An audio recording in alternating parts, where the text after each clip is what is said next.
Hello friends, Satyendra institute for information की online class में आपका स्वागत है। इलेक्ट्रिसिटी पार्ट 1 में आप लोगों को बताया गया कि इलेक्ट्रिसिटी क्या होती है। इससे जुड़े हुए कीवर्ड्स के बारे में बताया गया, साथ ही साथ उनका फॉर्मूला भी बताया गया। अगर आप लोग अभी तक इलेक्ट्रिसिटी पार्ट 1 नहीं देखे हैं तो उसे ज़रूर देख लें, ताकि आपको पार्ट 2 समझने में कोई दिक्कत ना आए। साथ ही साथ आप लोग हमारे चैनल को सब्सक्राइब कर लें, ताकि फ्यूचर में अपलोड होने वाले वीडियो का इन्फॉर्मेशन आपको मिलते रहे। तो आइए आज हम लोग इलेक्ट्रिसिटी पार्ट 2 में कुछ नए टॉपिक्स देखेंगे।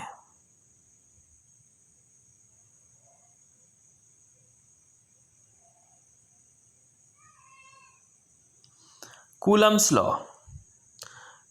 कूलम्स लॉ का statement: The force of attraction or repulsion between two charges is directly proportional to product of magnitude of their charges and inversely proportional to square of distance between them। कहने का मतलब यह है कि दो charge के बीच force of attraction या repulsion दोनों कार्य कर सकता है अगर दोनों सेम नेचर के हैं, अर्थात दोनों पॉजिटिव है अथवा दोनों निगेटिव हैं, तो इनके बीच रिपल्सिव फोर्स काम करता है, अर्थात वह एक दूसरे से दूर होना चाहेंगे। लेकिन दोनों अपोजिट नेचर का है, एक पॉजिटिव है और एक निगेटिव है, तो इनके बीच फोर्स ऑफ अट्रैक्शन काम करेगा, आकर्षण बल काम करेगा और वह एक दूसरे के पास आने का कोशिश करेंगे। अब लॉ क्या कहता है उसे समझने का हम लोग कोशिश करते हैं। मान लीजिए कि दो चार्ज है, जिसे यहाँ पर आपको फिगर में दिखाया गया है। दोनों चार्ज हैं, एक है प्लस Q1 और एक है माइनस Q2। तो इनका नेचर क्या हुआ? अपोजिट नेचर के हैं, एक प्लस है और एक माइनस है। तो यहाँ पर फोर्स ऑफ अट्रैक्शन काम करेगा। वह फोर्स ऑफ अट्रैक्शन जो होगा इनके चार्ज के क्वांटिटी के प्रोपोर्शनल होगा।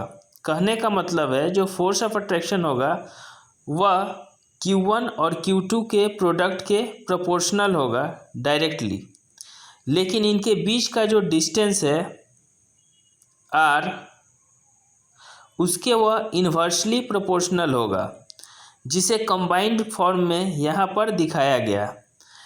यहाँ पर आपको दिखाया जा रहा है कि F जो है प्रोपोर्शनल है Q1 into Q2 by R²। ठीक है, तो Q1 और Q2 से डायरेक्टली प्रोपोर्शनल हुआ और R² से इन्वर्सली प्रोपोर्शनल हुआ।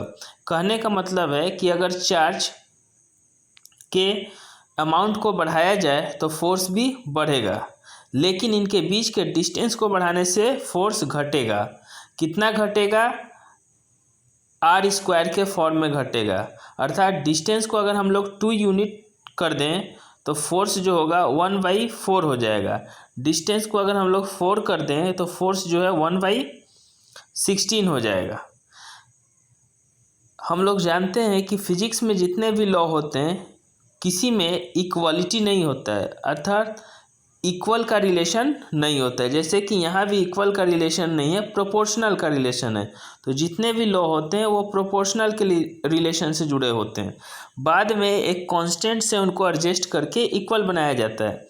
तो यहाँ पर हम लोग इसको एक कांस्टेंट से एडजस्ट किए हैं, तो लिख सकते हैं F = K Q1 into Q2 by R²। यहाँ पर K जो है एक कांस्टेंट है और इसका वैल्यू 1 होता है वैक्यूम में, शून्य में। ठीक है, तो इसी को हम लोग स्टैंडर्ड केस लेकर चलते हैं। तो मेरा जो फाइनल फार्मूला मिला वो हो गया F = Q1 into Q2 by R²।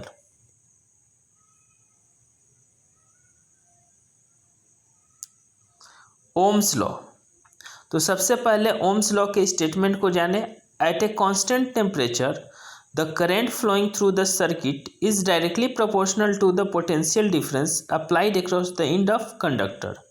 तो इसका मतलब यह निकलता है कि एक स्थिर तापमान पर किसी तार से बहने वाली विद्युत उसके दोनों छोरों के बीच के विभवांतर के समानुपाती होता है, अर्थात करंट जो होता है वह वोल्टेज के या पोटेंशियल के डायरेक्टली प्रोपोर्शनल होता है, जिसको यहाँ दिखाया गया है V डायरेक्टली प्रोपोर्शनल I। इसे हम लोग लिख सकते हैं V इक्वल टू IR। यहाँ पर R एक कांस्टेंट है जिसे हम लोग रेजिस्टेंस कहते हैं। तो यहाँ पर R एक कांस्टेंट का रोल प्ले कर रहा है और इसी का नाम है रेजिस्टेंस। इस फार्मूला को हम लोग अगर सजाएं तो यहाँ से दो फार्मूला आता है। अगर हमको I चाहिए तो V/R और R चाहिए तो V/I।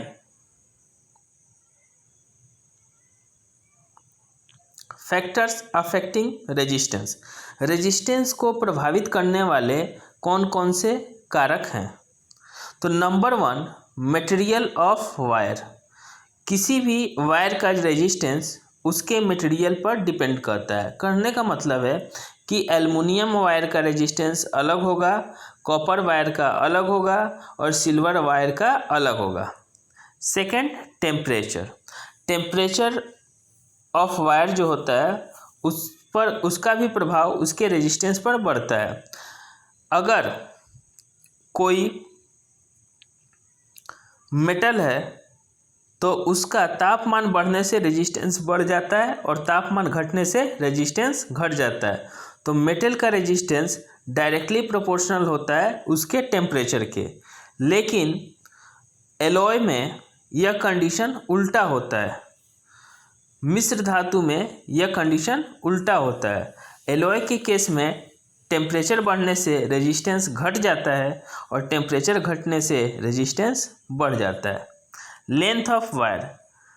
रेजिस्टेंस जो है लेंथ ऑफ वायर के डायरेक्टली प्रोपोर्शनल होता है। कहने का मतलब है लेंथ ऑफ वायर को हम जितना ज़्यादा बढ़ाएंगे रेजिस्टेंस उतना ज़्यादा होगा और इसे जितना ज़्यादा कम करेंगे रेजिस्टेंस भी उतना ही कम होगा। Cross sectional area of wire.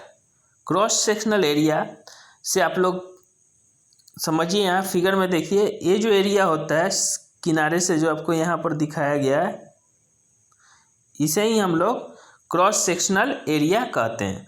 तो यह क्रॉस सेक्शनल एरिया जितना ज़्यादा होगा रेजिस्टेंस उतना कम होगा और यह जितना कम होगा रेजिस्टेंस उतना ज़्यादा होगा। इसे समझने के लिए आप लोग एक वाटर पाइप का एग्जाम्पल लीजिए। वाटर पाइप जितना ज़्यादा लंबा होगा उसका ब्लॉकेज होने का चांस उतना ज़्यादा होगा और वह जितना ज़्यादा मोटा होगा उसका ब्लॉकेज होने का चांस उतना कम होगा। सिमिलर वे में जो वायर का लेंथ है जितना ज़्यादा लंबा होगा उसमें रेजिस्टेंस अर्थात करंट के ब्लॉकेज होने का क्षमता उतना ही ज़्यादा होगा। तो लेंथ बढ़ने से रेजिस्टेंस बढ़ जाता है। Similarly area of cross section जो थिकनेस को बताता है यह अगर बढ़ेगा तो रेजिस्टेंस घट जाएगा। यह रिलेशन यहाँ पर आपको दिखाया गया है R प्रोपोर्शनल टू L/A, जहाँ पर R रेजिस्टेंस को बताता है, L लेंथ ऑफ वायर को बताता है और A area of cross section को बताता है। इसे ही हम लोग लिख सकते हैं R इक्वल टू ρL/A। यहाँ पर जो आपको ये सिंबल दिखाई दे रहा है इसको हम लोग रो कहते हैं। यह एक कांस्टेंट का रोल यहाँ प्ले करता है। तो यहाँ पर रो क्या है, एक कांस्टेंट है और इसे हम लोग रेजिस्टिविटी या स्पेसिफिक रेजिस्टेंस कहते हैं। यह स्पेसिफिक रेजिस्टेंस वायर के मटेरियल पर डिपेंड करता है।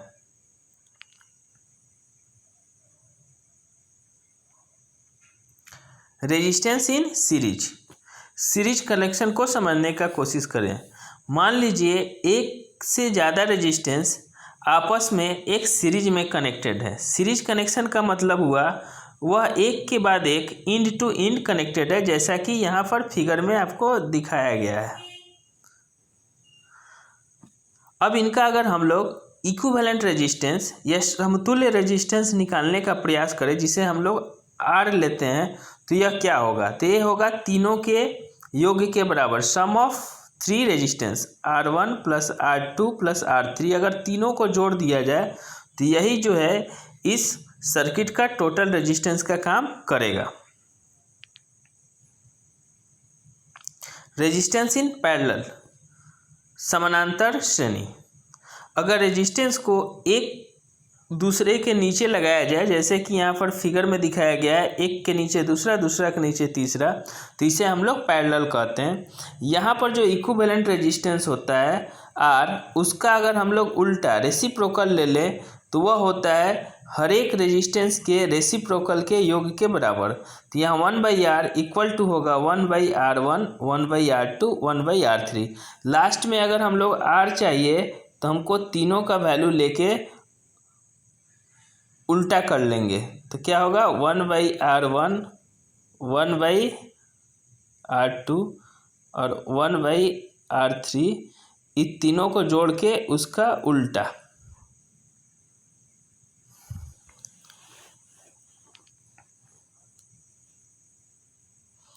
Joules heating effect.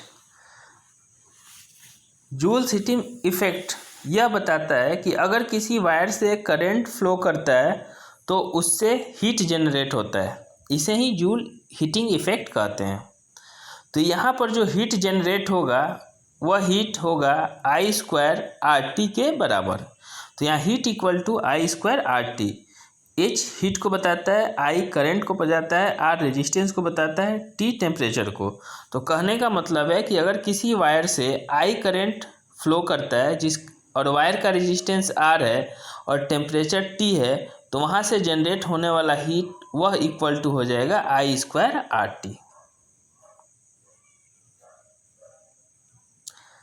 Electric power, किसी भी इलेक्ट्रिकल अप्लायंस के पावर को हम लोग लिख सकते हैं P equal to VI। P power को बताता है, V वोल्टेज या पोटेंशियल और I करंट को।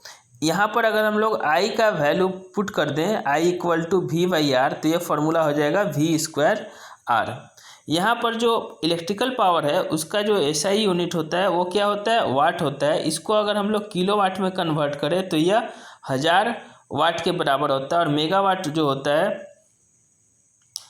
यह हो जाएगा आपका 10 लाख वाट के बराबर। एक यूनिट होता है हर्ट्ज पावर, जिसमें भी हम हर्ट्ज पावर, इसमें भी हम लोग इलेक्ट्रिक पावर को रिप्रेजेंट करते हैं, और ये होता है 746 वाट।